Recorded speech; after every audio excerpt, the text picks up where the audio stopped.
ফ্যাসিবাদ বিরোধী বিপ্লবে শহীদের সংখ্যা বেড়েই চলেছে। আমরা জানি না আরো যারা এখনো অসুস্থ আছেন তাদের মধ্যে আরো কেউ শহীদ হবেন কিনা। আপনারা ইতিমধ্যে শুনেছেন যে আরাফাত এক মাদ্রাসার ছাত্র ছিল। এই ফ্যাসিবাদ বিরোধী এই মহান জুলাই বিপ্লবে মাদ্রাসার ছেলেরা যে অবিস্মরণীয় ভূমিকা রেখেছে সেটা আপনারা সবাই জানেন, দেখেছেন সাংবাদিকরা। কয়েকটি জায়গায় তাদের লড়াই অবিস্মরণীয় ছিল এবং প্রায় 100 জন মাদ্রাসার ছাত্ররা শহীদ হয়েছে।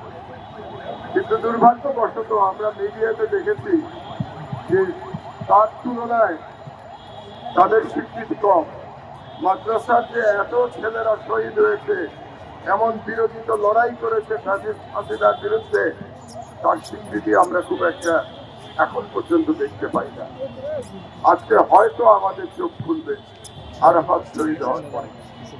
আরাফাতের সত্য পিতা এখানে উপস্থিত আছেন, তার বড় ভাই এখানে উপস্থিত আছে, তার একমাত্র বোন শিশু এখানে উপস্থিত আছে। আরাফাতও কিশোর ছিল, সেই কিশোর তার জীবন দিয়ে বাংলাদেশকে প্রকৃত স্বাধীনতা দান করে গেছে। আরাফাতের এই ঋণ শোধ হওয়ার নয়, তবু আমাদের চেষ্টা করতে হবে এই ঋণ শোধ করবার জন্য। এই ঋণ আমরা কিভাবে শোধ করব? এই ঋণ শোধ করবো আমরা বাংলাদেশের স্বাধীনতা অক্ষুণ্ণ রেখে। এই ঋণ শোধ করবো আমরা ভারতীয় সম্প্রসারণবাদের মোকাবেলা করে।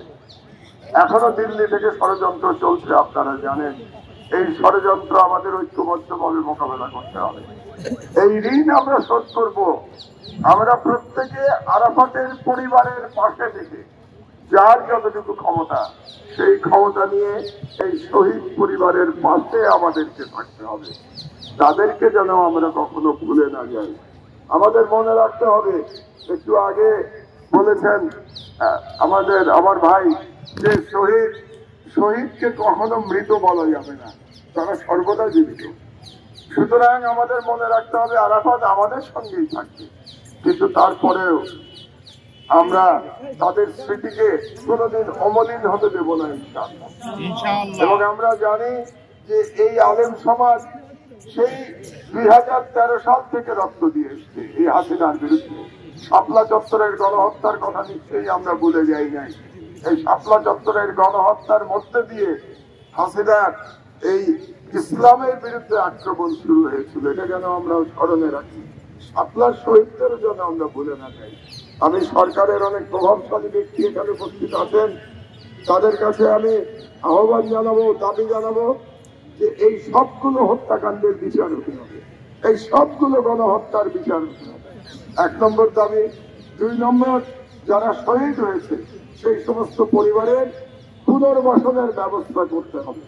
সরকারকে অবশ্যই পুনর্বাসনের ব্যবস্থা করতে হবে। আর সবচেয়ে বড় কথা যেটা, এই সরকার যেন বাংলাদেশকে এমন ভাবে পরিচালনা করে যাতে করে আর কোন ফ্যাসিবাদী ব্যবস্থা এই দেশে আর উত্থান লাভ না করে। কাজে এটাও এই সরকারের দায়িত্ব। এই সরকার অনেকগুলো সংস্কার হাতে নিয়েছে, এই সংস্কারগুলো যুক্তিসঙ্গত সময়ের মধ্যে সমাপ্ত করে তাদেরকে যেতে হবে।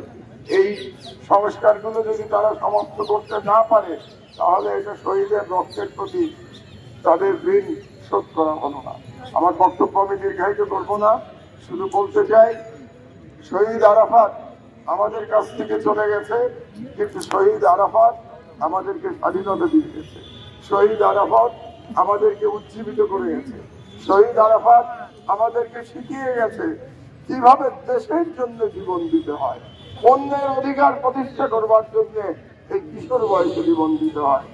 আমার সশ্রদ্ধ সালাম জানাচ্ছি আমি শহীদ আরাফাতকে এবং তার পিতাকে, যিনি এখানে আছেন তাকেও আমি সালাম জানাচ্ছি শহীদের পিতা হিসাবে, একজন গর্বিত পিতা হিসাবে।